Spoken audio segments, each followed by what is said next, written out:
Hello guys, magandang araw. Ngayon pong araw na to ay pupunta po kami ng dagat para mag-vitamin C. Kasi po napakainit po talagang araw na to. Kasi yung unang araw po kasi is napakaulan po dito sa amin. At madalang lang po kami pupunta ng dagat kapag hindi po busy. Kaya samahan nyo kami guys. Tara mag-vitamin C. Kasama po lang namin si auntie, yung kapatid ng mama ko. At fast forward po guys, at dito dumaan po muna kami para bumili ng Puto Kalibre, kung ito itawagin dito sa Surigao. Hindi ko kasi alam yung Tagalog eh. Wahay! At meron pa sa din sa yung song, yung the best, ito yung pagkain sa Surigao na binibilhan dito sa Ipel. Meron silang bibingka. At kaya itong dalawang ito ay nagkandara pa kung anong bibilhin nila.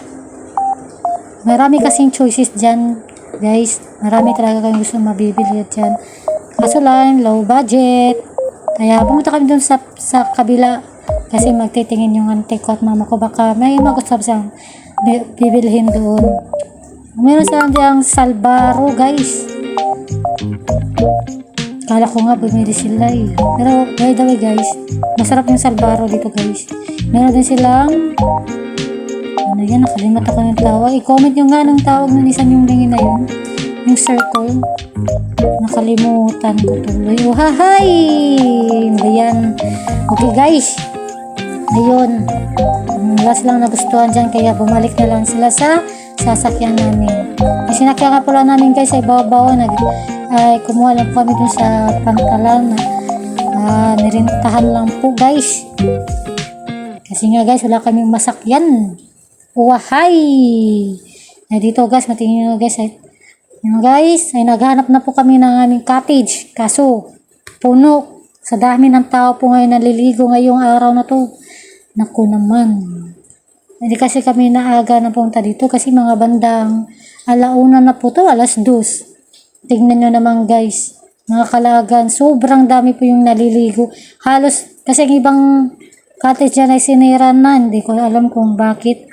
Siguro yung paglakas ng ulan, yung malakas na hangin, yung unang araw.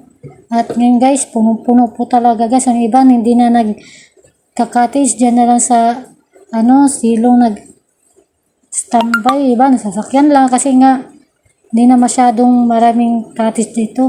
Puno na yung iba. Ay, dito guys, naghahanap na po kami kung saan kami po pesto kasi puno po talaga. Wahay! Guys, kasama ko nito na bibigyan pagdating namin dyan at yung kumain na kami kasi vlogger din po ito na po. Ito po yung antipay vlogger ko din. Ito, Rosin Ramo. I-follow niyo po sa Facebook. Ito, ang ganda po talaga mag-ibig kasi hindi mga payod. Tingnan mo po yung ganda po talaga kasi ang ganda po talaga ng araw. Ito yung ibigay nito pero yung tipong lang. Hindi na kasi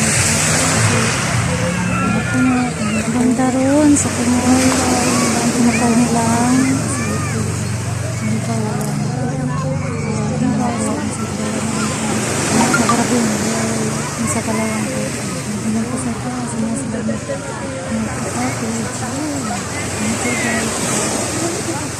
hindi pa sa isang vlogger guys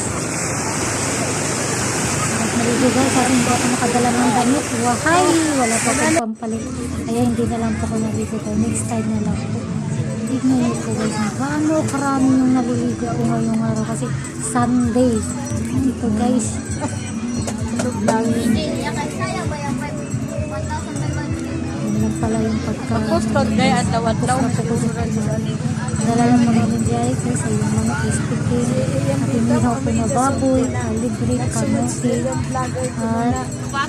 puto kalibre. Iwas, hindi. Tubig lang po. Parang yung dating araw kasi kung nilabas na rin po kasi sa sila kasi meron din po kung tubig muna.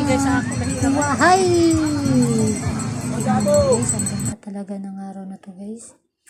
Tingnan kasi hindi namin nasangit sa biglang umulan ng malakas. Diyos ko po are. Yung magandang araw kanina, ngayon umulan ng malakas, kaya ito, kung na lang muna kami dito at usap-usap, chika-chika. Oh guys, guys, wala na yung may naligo kasi iba umuwi na kasi bandang alas 4 na pa to. Tignan nyo guys na yung naliligo guys.